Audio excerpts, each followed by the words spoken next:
Titik-titik yang memancing kesedihannya ni ya.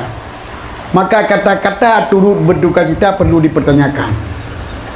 Karena kata-kata turut berduka citanya, turut berkabungnya adalah kata-kata yang kebiasaan di masa jahiliyah dan kebiasaan di masa yang kedua Islam. Di waktu meninggal kamu berkabung, bersedih aja tu. Jadi keluarga minta sedih aja. Cuman sekira saja. Kita berdoa, kamu turut berdoa supaya urang cidra berampun dosa oleh Allah, bertempat dalam syurga aja. Kita nyopi kenan tawa tengah. Semoga diberi kesabaran bagi Allah. Jadi orang yang tak tadiah akan hilang kesedihan. Maka ini ke pelaksanaan pendeta pertanyakan, karena pelaksanaan yang tak boleh tadi adalah ikut-ikutan. Maka apapun bungong kena juga salah bila tulisan je betul.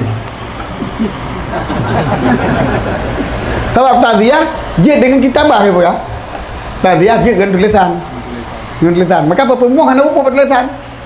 Cuma bahasa haji baik turut berkabung, baik minta maaf sedih, tetapi tanyatakan supaya hilang kesedihan kitanya. Semoga bergadah oleh Allah. Dengan gadah kesedihan kitanya, maka hendak lakukan hal-hal yang membahayakan bagi jenazah itu. Tak mau tak klik entre ya, sehingga kitanya pekan nak aja.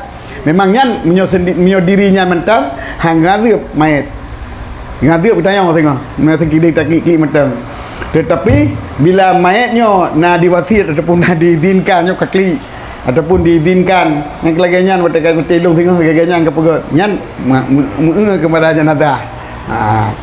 Jadi kayu buat dia meninggal dong, kayu buah pun bungongnya je medung kan. Terus lagi nya mengaji, mam nyohana terus hama